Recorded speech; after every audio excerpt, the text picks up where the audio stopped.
Cher ami, tu es bientôt en vacances, j'imagine. Normalement, c'est toutes les vacances du mois d'août. Mais je te recommande de raccourcir un peu, si tu peux. Sinon, fais tout le mois d'août de vacances et viens après ici à Jérusalem. Faire le mois de Elul, un des plus grands mois de l'année juive. C'est marqué que pendant ce mois, Dieu vient et tend sa main. Ani le Dodiv et Dodili. Les initiales du mot Elul, c'est « Je suis pour mon amant et mon amant est pour moi ». L'amant, c'est Dieu, on est unis. Et ce qui se passe à Jérusalem, c'est terrifiant, extraordinaire. Il y a les slichot au Kotel. L'année passée, 100 000 personnes sont allées le jeudi soir au slichot. 100 000 personnes qui disent à Hachem, Chatanu, Avinu. C'est phénoménal. Viens participer à cette expérience inoubliable qui sera peut-être pour toute ta vie un grand, grand souvenir. Et qui sait, peut-être si tu as de la chance, Mashiach reviendra, on est en plein dans le monde bouillonne actuellement. Et puis on a un programme ici à la Yeshiva adapté à tous les niveaux. Donc viens, un jour, 2 jours, 1 semaine, 2 semaines, 1 mois, le temps que tu veux. C'est une expérience extraordinaire. Si tu es intéressé, alors remplis le formulaire en description de la vidéo.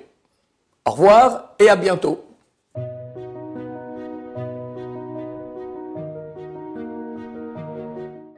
Ce jour dédié pour l'élévation de l'âme de Chana Bat Simcha Zichron Livracha de mémoire bénie. Notre paracha, on commence le dernier livre de la Torah, Sefer Devarim, et là Devarim Asher Diber Moshe. Voici les paroles.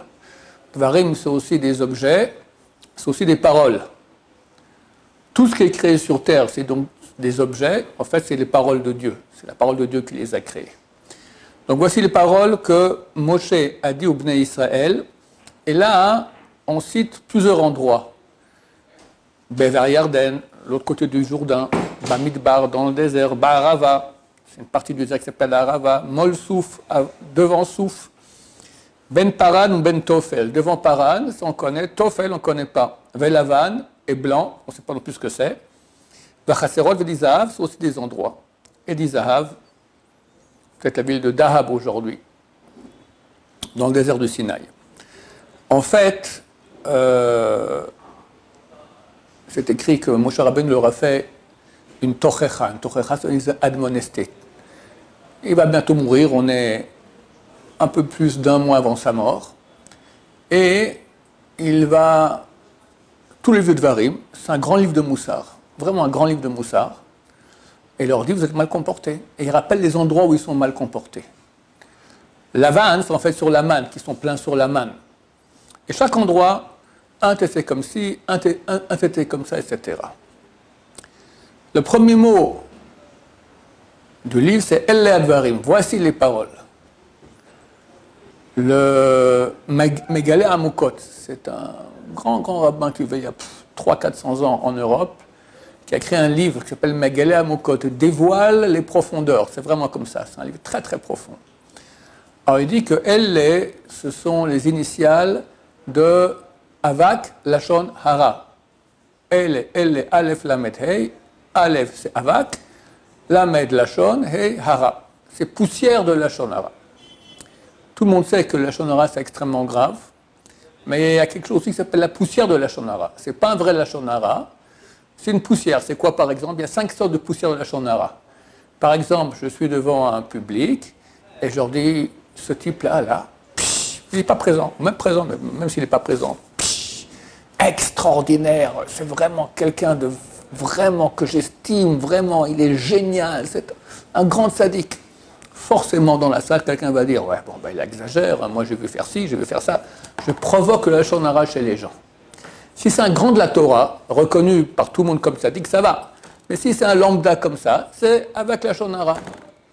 Il y a comme ça encore 4 autres types de Avat Lashon Hara. Et les sages d'Israël ont dit, la minorité des Juifs transgressent des péchés sexuels, la majorité le vol, vous entendez, la majorité des Juifs, on ne parle pas des Juifs loin de Torah, on parle des Juifs religieux, transgressent le vol, ils ne vont pas piquer dans le porte-monnaie de leurs voisins, mais des fois ils doublent à la queue, ou ils exagèrent un peu quand ils font de la vente, d'accord, c'est pas tout à fait précis, etc., ou ils sont employés par au portable plus de temps que ce que le directeur il aurait accepté, etc. Ça ne manque pas de milliers de façons de voler. Et tous transgressent avec Lashon Hara. Tous. Donc, Moshe Rabbeinu qui vient maintenant faire une admonestation, il vient réveiller les Juifs à être des bons Juifs, il commence par cela. On va pas passer par tous les endroits, on va finir par le dernier, qui normalement, c'est le plus grave, le plus important, Vedi Zahav. Vedi Zahav. Alors, qu'est-ce que c'est? Zahav, c'est le veau d'or. Zahav signifie or en hébreu. C'est quoi Vedi? Il y a un mot en hébreu qui s'appelle Dai. Dai signifie ça suffit. Que Ben Israël aurait dû dire à Dieu ça suffit l'or que tu nous as donné. Ils ont déjà pris beaucoup d'or lorsqu'ils sont sortis d'Égypte, des Égyptiens. Après, encore plus, lorsque les Égyptiens ont été engloutis dans la mer, ils avaient sur leurs chevaux et leurs chars plein d'or et d'argent. Ils ont pris encore. Il y avait plein d'or, plein de pièces précieuses, plein d'argent. Et à cause de ça, comme dit Rachid ici, ils ont fait le veau d'or. Ils se sont dit, bon, bah, tout va très bien, on fait quoi avec l'or? Allez, on va faire un veau d'or. Et c'est bizarre parce qu'ils sont arrivés à un niveau extrêmement haut. C'est marqué que, en arrivant au Mont Sinaï, Ben Israël sont arrivés à un niveau tel que le premier homme avant le péché originel. Lorsque le premier homme a péché, le serpent est venu, a mis son venin dans l'être humain. Dès lors, on est attiré par le mal. Toute notre attirance pour le mal provient du fait qu'on a reçu le venin du serpent.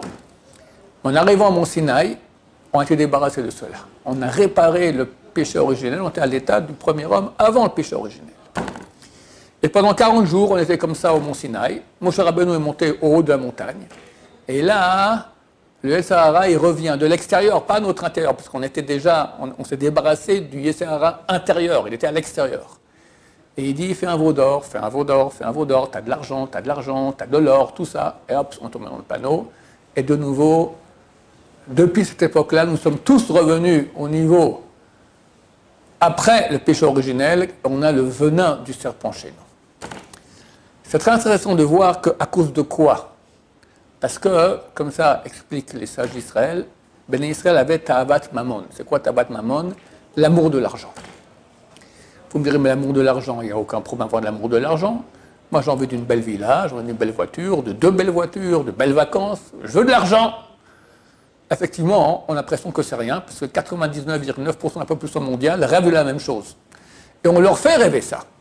Dès l'école, etc., dans les journaux, sans cesse. On prend des exemples de gens qui ont réussi de façon économique, 1 sur 10 000, mais on le met comme ça sur un piédestal. Ah ouais, moi aussi j'aurais bien voulu. Maïmonide, dans Ilchot Deot, là-bas, il cite toutes les mauvaises qualités d'âme, tous les défauts. Et il cite là-bas Ta'avat Mammon, l'amour de l'argent. Il dit il faut faire tchouva là-dessus. Quelqu'un, il a péché, il comprend qu'il doit faire tchouva, il a mangé du porc, il faut faire tchouva, il a regardé une fille, il faut faire tchouva. Il a menti, il a volé, il faut faire tchouva. Mais qui rêve d'une belle villa avec 2 voitures, des belles vacances, qu'il ait beaucoup d'argent, non, c'est normal. Eh bien non, mon cher ami, c'est un péché. Et c'est le dernier péché qui est cité ici pour dire que certainement c'est un des plus graves. Rabbi Nachman de Breslev, dans ses écrits, comme ça explique son livre Rabbi Nathan, il dit qu'une fois, il dit que la pire des envies, c'est celle des femmes, parce que ça nous amène à faire des péchés extrêmement graves, bien sûr. Une femme, si on nous dit d'égorger avec la bouche, avec nos dents, un porc le jour de Kippour qui tombe un Shabbat, et de le manger avec une bénédiction en vin, ou on nous tue, et bien on fait tout ça, on n'a aucun péché. Parce qu'on a été contraint, sous menace de mort, et Dieu veut qu'on vive. Elle a mis à Adam, voici une que l'homme fera, et vivra dans elle. Dieu veut qu'on vive. Mais s'il s'agit des femmes, quelqu'un te dit, enlace cette femme, rien de plus, caresse sa main, ou pire, ou je te tue, eh bien il faut se faire tuer. C'est très très grave. Donc Rabbi Nachman Breslev avait dit, l'amour des femmes, l'envie des femmes, c'est la pire chose. Un autre endroit, il dit que l'amour de l'argent, c'est la pire chose. On ne comprend pas. Décide, c'est les femmes ou l'argent. Son élève, il explique. Les femmes, tout le monde sait que c'est interdit. Mais l'argent, personne ne sait. Tout le monde dit, mais c'est normal, quoi. Je rêve de ma villa, laisse-moi rêver tranquille. Non. Non. Que tu aies l'argent nécessaire pour vivre, toi et ta famille, c'est bien. Prochaine une voiture normale, ça va. Des vacances normales, ça va. Mais rêver, et toute sa vie, être un esclave de ce rêve. Esclave de ce rêve. Et très souvent, à cause de ça, faire des péchés, parce que c'est fini. Si tu es un peu malhonnête, tu vas gagner beaucoup plus, et tu deviens malhonnête. Tu vends, mais tu ne dis pas tous les défauts de l'article que tu vends. Tu embellis beaucoup plus que ce que c'est. Comme j'ai dit, tu parles au portable dans ton travail, etc. Tout faire pour gratter un peu d'argent, Hachem Ishmor, pour le vol d'une prota, on revient en Gilgoul. On revient en Gilgoul, on revient réincarné. Terrible! Terrible. Le Rav Galinsky pose la question. Il y a deux paroles de Chazal qui sont contradictoires. C'est marqué que l'homme meurt sans avoir acquis la moitié de son envie matérielle. Tu rêvais d'avoir une belle villa, une belle voiture, des belles vacances, tu n'auras même pas la moitié de ça. Puis d'un autre côté, c'est marqué, celui qui a 100, il veut 200. T'entends que, et donc il a 100, donc il a la moitié. Alors il a la moitié ou il n'a pas la moitié? Alors Rav Galinsky il répond comme ça, il dit non, le type qui a 100, il ne veut pas 100 en plus pour avoir 200. Le type qui a 100, il veut 200 en plus pour avoir 300. Jamais on n'arrivera à nos rêves d'amour d'argent. Il faut arrêter d'être amoureux de l'argent. Ça va? Sois amoureux de toi-même. Ça veut dire des choses spirituelles, de l'essentiel de ton être. Parce que rapidement, on finit la vie ici, puis après on va dans un monde qui est infini, et là-bas l'argent n'a aucune importance. Tout ce qui compte, c'est la proximité de Dieu. Et moi je vous dis, c'est dans quelques jours, quelques semaines ou mois, grand maximum, ma chère, viens, c'est fini. J'ai encore beaucoup d'argent, mais qui va les regarder? On leur dira nul de nul, t'es un nul de nul, peut-être même voleur et malhonnête. Qui on va regarder? Les gens qui étaient proches d'Hachem. Ça sera la seule richesse qu'il y aura, la proximité d'Hachem. Alors allez-y, allons-y. Plus de Torah, plus de prière, plus de proximité d'Hachem, plus de relations avec Hachem. D'ailleurs, Dieu nous aime bien, il est en train de réveiller tous les peuples contre nous. Antisémitisme résurgent terrible. Pourquoi? Il y a les comptes de Dieu aussi. C'est marqué qu'avant que Dieu se venge de tous nos ennemis, il les surélève pour qu'ils tombent comme ça une bonne fois comme il faut bien. Et Yanouka m'a dit il y a un an, j'étais le voir parce qu'il y avait les élections françaises. Il y avait le LFI, comment ça s'appelle, je crois, Mélenchon, d'accord, super antisémite. Son programme de politique, alors c'est ni l'éducation des enfants, c'est ni l'énergie française, c'est ni la calcala, comment on dit, l'économie, rien. Libérer la Palestine de l'occupant. Que ça. Élection française parle aussi un peu d'autre chose. Non. Il m'est arrivé de chez Yanouka, et en passant, je vais parler de ça. Il m'a dit bientôt vers ma chère, il va s'occuper d'eux. Donc, comme c'est marqué, l'ifne gaon shever. L'ifne shever gaon. Avant la brisure, gaon, Dieu va surélever la personne qui veut faire tomber. Donc c'est normal que ça se réveille. Mais pour nous, qu'est-ce que Dieu veut de nous? Qu'est-ce qu'il veut? Arrête de penser à tes bêtises, l'argent et autres choses du même genre, matérialité. Commence à penser à moi. Très bientôt, c'est fini, comme j'ai dit. Et il y aura une seule chose qui compte, la proximité de Dieu. Rapproche-toi de Dieu. Tu vois que ça ne marche pas. Alors quand tu as peur d'aller dans la rue, parce que tu as peur qu'on te critique ou qu'on t'attaque ou tes enfants, c'est bien, tu commences à prier. Ça fait partie de la manœuvre aussi. Comme nous, en Israël, qu'on est entouré. J'ai vu encore un article ce matin, Hezbollah du Liban, quoi qu'on avait fini, il semblerait que non, ils sont armés par l'Iran en abondance. Et l'Égypte qui a mis plus de 1000 tanks dans le Sinaï. Et hier, l'Iran a dit que s'ils sont attaqués, ils auront une réponse beaucoup plus puissante. Et les Houthis sont encore une sirène hier soir. Ça finit pas, ça finit pas. Hachem veut qu'on se rapproche de lui. D'ailleurs, en passant, c'est la suite dans la paracha. C'est marqué un moment, c'est marqué Pnu lachem safona. Dieu dit au peuple d'Israël, partez vers le nord. Le Midrash dit, lorsque vous voyez que Esav c'est le grand ennemi d'Israël, veut vous attaquer, son petit-fils est Amalek, aujourd'hui il est mêlé à tous nos grands ennemis qu'il y a dans le monde entier, alors Atspinu tatzmechem. Atspinu, ça veut dire se cacher. Safon, d'un côté c'est le nord, mais c'est aussi, Safoun, comme on a aussi dans le soir du Seder, Safoun, c'est la matzah qu'on a cachée. cachez-vous. Et quoi? Quoi faire cacher? Alors un autre verset qui dit, Itzpon la yesharim tushia. Dieu va cacher pour les gens droits, tushia c'est la Torah. Étudie la Torah. Investis-toi dans la Torah, c'est la protection. C'est marqué que toutes les mitzvot qu'on fait, quand on les fait, on est protégé. Mais la Torah, même quand on arrête d'étudier, elle protège encore. Tu as besoin de protection? Torah, Torah, Torah, Dieu, etc. C'est ça qu'il faut faire maintenant. Maintenant, revenons un peu à notre sujet super important, Tavat Hamamon. Je vais raconter une histoire que peu de gens savent. Moshe Rabbeinu, il avait 2 fils, Gershom et Eliezer, et il a eu un petit-fils qui s'appelait Yonatan. Yonatan. Ce Yonatan est devenu prêtre de la Avodah Zara. Pendant beaucoup de temps, depuis l'époque du petit-fils de Moshe jusqu'à l'époque du roi David. Prêtre de Avodah Zara. On lui a dit, mais comment ça se fait? Tu as un grand-père Moshe Rabbeinu, tu deviens prêtre de l'Avodah Zara? Il dit, oui, c'est mon grand-père qui m'a dit. Quoi? Ton grand-père t'a dit ça? Oui. Il a dit que mieux vaut que quelqu'un fasse Avodah Zara plutôt que de faire un métier, plutôt que de demander la tzedaka aux gens, faire l'aumône. Alors, fais Avodah Zara. En fait, il s'est trompé. Pourquoi? Parce que Avodah Zara, ça signifie littéralement un travail étranger. Moshe n'a pas dit va servir la chrétienté ou le bouddhisme.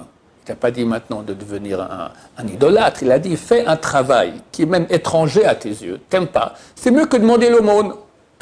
Mais lui, il a traduit c'est quoi Avodah Zara? Idolâtrie. Et lui, le grand prêtre de l'Avodah Zara pendant des siècles. Le fils de Rav Kanievski, Rav Yishai Kanievski, a raconté qu'il a demandé à son père comment ça se fait que Yonatan, il a fait une erreur pareille. Comment ça se fait? Confondre, quoi que ton grand-père va dire, va faire de la... T'es pas un idiot, c'est qu'Avodah Zara, c'est un des péchés, mieux vaut se faire tuer que de transgresser. Plutôt que l'aumône, non, prendre l'aumône, c'est 1000 fois mieux que de faire de l'Avodah Zara, de faire de l'idolâtrie. La réponse de Rav Kanievski, il avait l'amour de l'argent. Il avait un tellement grand amour de l'argent que ça faussait son esprit à un point où il disait non, non, non. Avodah Zara, quand il disait mon père, c'est pas un travail étranger, c'est l'idolâtrie. Il est devenu idolâtre pour gagner de l'argent. Il faut bien que je gagne ma vie, dit-il. C'est tellement honteux pour Moshe Rabbeinu. Dans la Bible, lorsqu'on parle, c'est marqué Yehonatan, Ben, son père Gershom, Ben, il faut dire Moshe, c'est marqué Ménaché. On n'a pas osé écrire le nom de Moshe. Mais le Noun, il est au-dessus. Donc on peut lire Moshe avec un Noun au-dessus. Ils n'ont pas voulu mentir, mettre Ménaché, parce que c'est Moshe. Ils n'ont pas voulu mettre Moshe parce que c'est franchement honteux. Alors ils ont mis le Noun un peu plus haut. Voilà, chers amis, tout ça à cause de quoi? L'amour de l'argent maudit. Maudit, maudit, maudit. Donc il faut se renforcer là-dedans. Commencer à se rapprocher de Dieu. Comme on s'éloigne des femmes interdites, il faut aussi s'éloigner de l'amour, je ne dis pas de l'argent, de l'amour de l'argent. Il y a des gens que j'ai connus qui étaient très riches, puis ils ont fait tchouva. Et ils m'ont dit, je ne peux pas étudier toute la journée. J'aime faire de l'argent. Mais je ne sais pas, faire autre chose dans ta vie, faire de l'argent pour faire de l'argent. C'est encore, il donnait tout l'argent au yeshivot. Et encore, je ne sais pas s'il a le droit de faire ça. Mais évidemment, ce n'est pas le cas. Il donne 10%, il est même 20%. L'amour de l'argent, c'est un piège. Et il semblerait que, comme dit Rabbi Nachman Breslev, c'est plus dangereux que l'amour des femmes. Parce que l'amour des femmes, les gens savent que c'est interdit. L'amour de l'argent, ils ne savent pas. Donc ils tombent dans le panneau. Voilà, chers amis. Bezrat Hashem, on espère que très bientôt la Géoula vient. Il semblerait qu'on est poche d'une guerre mondiale, comme un petit cours sur l'actualité que je viens de faire. Parce que Trump a raccourci son ultimatum à Poutine, il n'y a plus que 10 jours dès aujourd'hui où je vous parle. Et là, il semblerait que Poutine ne va pas baisser la tête. Et on part pour un conflit à Hashem Ishmor. Hashem Ishmor, voilà. Ça se peut que c'est la fin de l'histoire, Mashiach vient. Alors, Bezrat Hashem, c'est le moment de commencer à se rapprocher de Dieu avec les vraies valeurs et pas les valeurs factices, comme l'argent ou pire, les femmes. Baruch Adonai, l'olam, amen va amen.